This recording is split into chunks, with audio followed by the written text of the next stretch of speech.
ইমাম রাজি রাহিমাকুমুল্লাহ,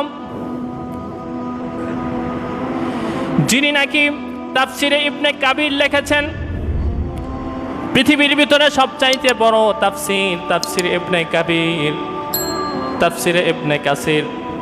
ইমাম রাজি রাহিমাকুমুল্লাহ তিনি তিনার তাফসিরে একটা ঘটনা উল্লেখ করেন।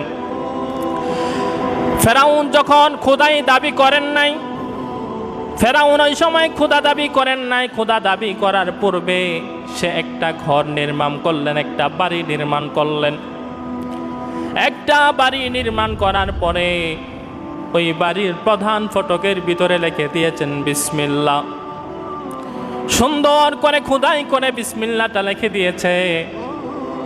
ফেরাউন যখন খোদাই দাবি করে বসলেন, তখন আল্লাহ তাআলা মূসা আলাইহিস সালামকে ঘোষণা দিলেন, মূসা ইযহাব ইলা ফিরআউনা ইন্নাহু তাগা। হে মূসা, যাও যাও ফেরাউনের কাছে দ্বীনের দাওয়াত নিয়ে যাও। মূসা আলাইহিস সালাম ফেরাউনের কাছে গেলেন, যে বললেন, ফেরাউন তুমি এক আল্লাহর অনুসরণ করো, আল্লাহকে খোদা মানো, আমার প্রতি বিশ্বাস স্থাপন করো, কেননা আমি হচ্ছে আল্লাহর প্রেরিত রাসূল। তুমি পড়ো লা ইলাহা ইল্লাল্লাহ মূসা কালিমুল্লাহ। তখন ফেরাউন বললেন, আমি কোন খোদার অনুসরণ করব? আমি নিজেই তো খোদা, আমি নিজেই খোদা, আমি আবার কোন খোদার অনুসরণ করব? এটা আবার কোন খোদা? তখন বললেন, এটা হচ্ছে সেই খোদা যেই খোদা তুমি ফেরাউনকে বানিয়েছে, আমি মূসাকে বানিয়েছে, গোটা বিশ্ব জাহান যিনি সৃষ্টি করেছে সে তিনিই হচ্ছে সেই খোদা। বললেন, না না, আমি আল্লাহকে বিশ্বাস করি না। এই বলে মূসা আলাইহিস সালামকে তাড়িয়ে দিলেন। তিনি চলে আসলেন, এসে আল্লাহকে ডাক দিয়ে বললেন, দুঃখ ভরাক্রান্ত মন নিয়ে আল্লাহর কাছে বললেন, আল্লাহ ইয়া বারে এলাহি, এই ফেরাউন তো আমার ডাকে সাড়া দেয় নাই, আপনার ধর্ম গ্রহণ করে নাই। আল্লাহ, এই ফেরাউন তিনি এত অত্যাচার, এত নিপীড়ন করার পরেও, তিনি নিজে খোদা দাবি করার পরেও কেন আপনি তাকে ধ্বংস করেন না? আমার আল্লাহ বললেন, মূসা একটু ধৈর্য ধরো, একটু শোনো। আমি তো জানি মূসা খোদাই দাবি করেছে এবং আমার বিরুদ্ধচার করে, তবু আমি তাকে ধ্বংস করি না। কয়েকটা কারণ আছে। এর ভিতরে একটা কারণ হচ্ছে, যে বাড়িটা বানাইছে ওই বাড়ির প্রধান ফটকের ভিতরে লেখা আছে বিসমিল্লাহ। আর যেই আমার নামকে এত মহাব্বত করলো, আমার নাম যেই গেটের ভিতরে আছে, যেই বাড়ির ভিতরে আছে, সেই বাড়ির ভিতরে আমার গজব যাইতে পারে না। পরবর্তীতে আল্লাহ তাআলা ওই ফেরাউনকে তার ঘর থেকে বাহির কইরা নীল নদের ভিতরে চোবায়া মারছে। এই বিসমিল্লাহ তার ঘরের ফটকের ভিতরে থাকার কারণে আল্লাহর গজব তার ঘরের ভিতরে আসে নাই। এটার দ্বারা শিক্ষণীয় বিষয় হচ্ছে, বিসমিল্লাহর আমল যেই করবে, যেই এটার মর্যাদা করবে, আল্লাহ তাআলা সে মুসলমান হোক, কাফের হোক, বেঈমান হোক, তাকে দুনিয়াতে আল্লাহ তাআলা বিভিন্ন বিপদ আপদ থেকে উদ্ধার করবে। এই জন্য এই বিসমিল্লাহ আমরা বেশি বেশি করে আদায় করতে হবে।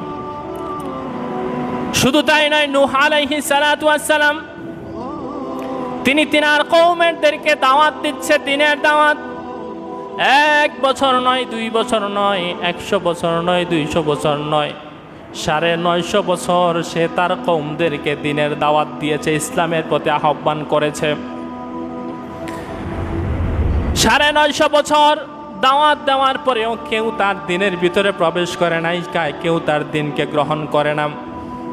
সে দুঃখ পরাক্রান্ত মন নিয়ে আল্লাহর কাছে বললেন, আল্লাহ আমি তো অনেক বছর ধরে তাদেরকে দাওয়াত দিতেছি, কিন্তু তারা আমার দিনকে গ্রহণ করেন না। আল্লাহ বরঞ্চ আমাকে প্রতিপন্ন করে, আমাকে নিয়ে ঠাট্টা বিদ্রুপ করে।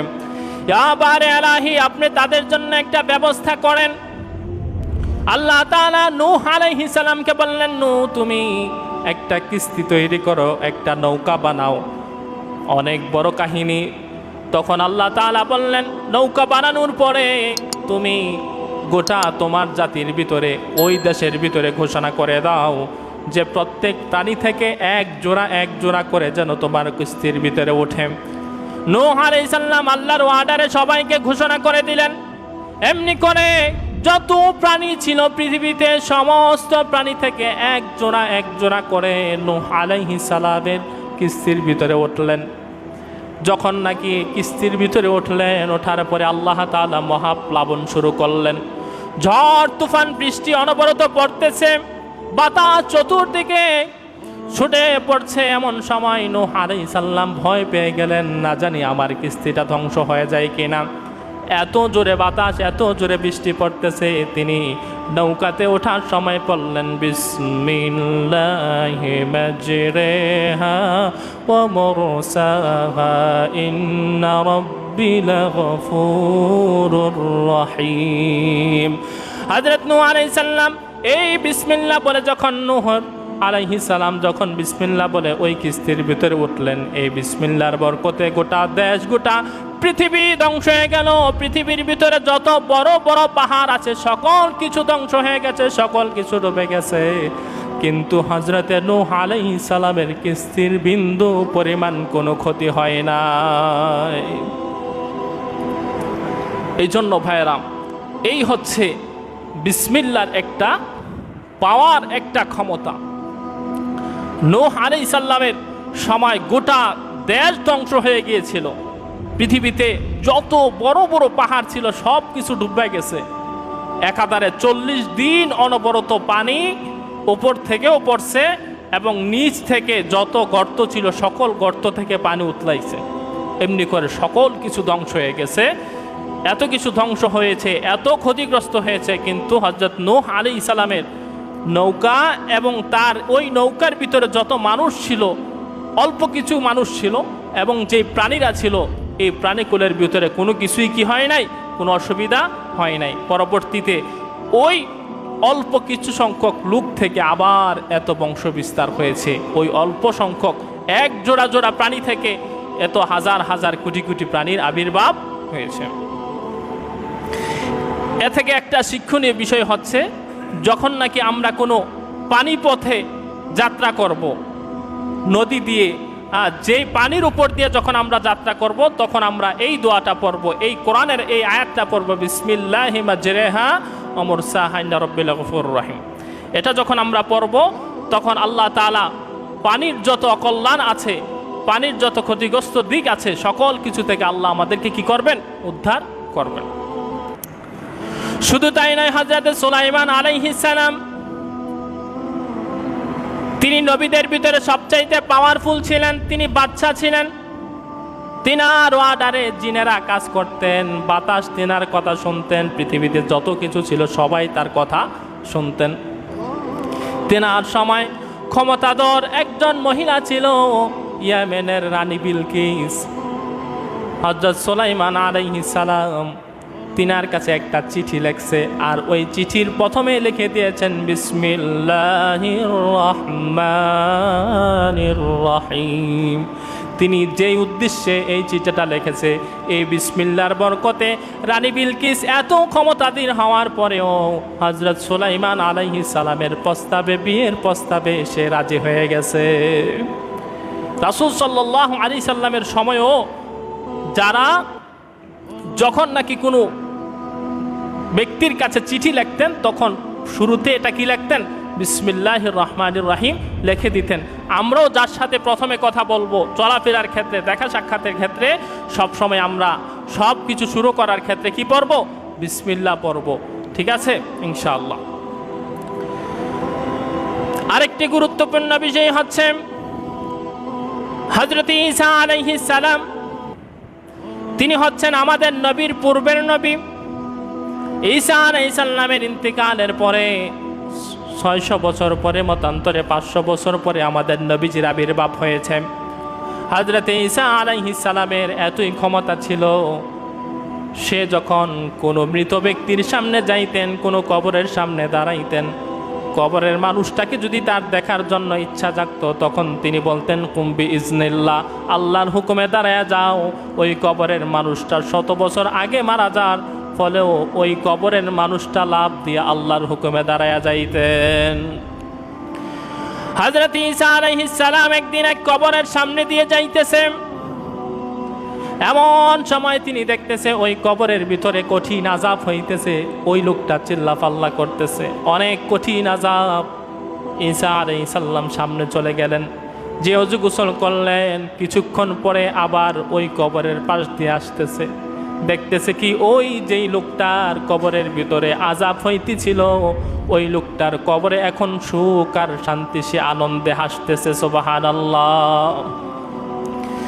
এমন সময় ঈসা আলাইহিস সালাম আল্লাহকে বললেন, আল্লাহ, এটার হিকমত কি আমি বুঝলাম না। আমি অল্প কিছুক্ষণ আগে এই কবরের সামনে দিয়ে যাইলাম, এই কবরে আযাব হইতেছিল, আবার একটু পরে আসতেছি, আবার এই কবরের ভিতরে আনন্দ সুখ শান্তি, ব্যাপার কি? এমন সময় আল্লাহ ঈসা আলাইহিস সালামকে বললেন, হে আমার পয়গম্বর ঈসা, হে আমার পয়গম্বর ঈসা রূহুল্লাহ, শোনো, তুমি যেই ব্যক্তিটা দেখেছিলে ওই ব্যক্তিটা দুনিয়াতে অনেক খারাপ কাজ করেছে, অনেক অন্যায় কাজ করেছে, গুনার কাজ করেছে। এই জন্য সে যখন মারা গেল, আমি তার কবরের ভিতরে শাস্তির ব্যবস্থা করে দিয়েছি। কিন্তু সে দুনিয়াতে মারা যাওয়ার পূর্বে তার স্ত্রীর গর্ভে একটা পুত্র সন্তান দিয়ে এসেছিল। ওই পুত্র সন্তানটা যখন জন্মগ্রহণ করেছে, জন্মগ্রহণ করার পরে সে যখন একটু বড় হয়েছে, তার মা তাকে মক্তবে পাঠিয়েছে, হুজুরের কাছে পাঠাইছে তাকে পড়ার জন্য, দিন শিক্ষার জন্য। সে যখন প্রথম ওই উস্তাদের কাছে গেল, উস্তাদ পড়াইলেন বিসমিল্লাহির রহমানির রহিম। ওই হুজুর ওই বাচ্চাটাকে বিসমিল্লাহ পড়াইলেন এবং বাচ্চাটাও সাথে সাথে বিসমিল্লাহ পড়লেন। আমার আল্লাহ বলেন, ওই বাচ্চাটা যখন বিসমিল্লাহ পড়লো, ওই বিসমিল্লাহ পাওয়ারে আমার আরশে আজিম কাঁপতে শুরু করলো। ওই বিসমিল্লাহর ক্ষমতায় যেই ব্যক্তির ছেলে বিসমিল্লাহ পড়লো, আমার নামগুলাকে সম্মান করলো, সেই ব্যক্তিকে আমি জাহান্নামে রাখতে পারি না, কবরের শাস্তির ভিতরে রাখতে পারি না, আমি সাথে সাথে তার আযাব দূর করে দিয়ে তার কবরের ভিতরে জান্নাতি নাজ নেয়ামত পাঠায়া দিলাম। এই জন্য সে জাহান্নামী ছিল, কবরে শাস্তি হইতেছিল, শুধু তার বাচ্চা দুনিয়াতে বিসমিল্লাহির রহমানির রহিম বুঝেও পড়ে নাই, শুধু আল্লাহর এই নামগুলাকে একটু মর্যাদা দিয়ে পড়েছেন। এই জন্য আল্লাহ তাআলা সাথে সাথে তার কবরের আযাব কি করে দিয়েছেন? দূর করে দিয়েছেন। এটা থেকে আমাদের শিক্ষণীয় বিষয় হচ্ছে, আমাদের যাদের ছেলে সন্তান আছে, ছেলে হোক মেয়ে হোক যেটাই থাকুক না কেন, আমরা আমাদের সেই সন্তানদেরকে কি করব? সব সময় দিন শিক্ষা দেওয়ার চেষ্টা করব, ইসলামী মাইন্ডে তাদের চলাফেরা রাখার জন্য চেষ্টা করব ইনশাআল্লাহ। এই বিসমিল্লাহর ক্ষমতা কতটুকু? হযরতে খালিদ বিন ওয়ালিদের কাছে একজন ইসলাম বিদ্বেষী এসে এক পেয়ালা বিষ নিয়ে আসলেন। কি নিয়ে আসলেন? এক পেয়ালা বিষ নিয়ে আসলেন। এসে বলতেছে, খালিদ বিন ওয়ালিদ, আমি এই পেয়ালা দিয়ে এক পেয়ালা বিষ নিয়ে এসেছি, তুমি এই বিষটা পান করো, তুমি এই বিষটা পান করো। যদি তুমি পান করার পরে তুমি না মারা যাও, তোমার এই বিষ যদি তোমাকে কোনো ক্ষতি না করে, তাহলে বুঝবো যে তুমি আমাদের ধর্ম, আমাদের ইসলাম সত্য ধর্ম আমি বিশ্বাস করব। তার হাতে যখন হযরতে খালিদ ইবনে ওয়ালিদের হাতে যখন বিষের পেয়ালাটা দিলেন, পেয়ালা দেওয়ার পরে খালিদ বিন ওয়ালিদ ওই পেয়ালার বিষটা খাওয়ার পূর্বে বললেন বিসমিল্লাহির রহমানির রহিম। এই বিসমিল্লাহ পরে যখন বিষটা খাইলেন, খোদার কসম বিষের কোনো ক্ষতি তাকে আক্রমণ করতে পারে নাই, বিষ কোনো ক্ষতি করতে পারে নাই। এই জন্য প্রত্যেকটা জিনিস খাওয়ার পূর্বে আমরা কি পড়ব? বিসমিল্লাহ পড়ব। বিসমিল্লাহ পড়লে ওই খাবারের ভিতরে যত প্রকার অকল্যাণ আছে, আল্লাহ তাআলা সমস্ত প্রকার অকল্যাণ থেকে আমাদেরকে উদ্ধার করবেন ইনশাআল্লাহ। শুধু তাই নয়, রোমের বাদশা কায়সার হযরতে উমর রাদিয়াল্লাহু তাআলা আনহুর সময় রোমের বাদশা কায়সার তার প্রচণ্ড মাথা ব্যথা শুরু হলো। কি হলো? প্রচণ্ড মাথা ব্যথা শুরু হয়ে গেল। যত প্রকার ডাক্তার হেকিম আছে সবাই তার চিকিৎসা করলো, কেউ তার মাথা ব্যথা ভালো করতে পারে না। এমন সময় হযরত ওমর রাদিয়াল্লাহু তাআলা আনহুর কাছে একটা চিঠি পাঠাইলেন। বললেন, রোমের বাদশা কায়সারের প্রচণ্ড মাথা ব্যথা, সমস্ত মানুষ মিলেও সবাই অনেক চিকিৎসা করলেন, কিন্তু তার কোনো উপকার করতে পারে না, তার মাথার ব্যথা দূর করতে পারে নাই।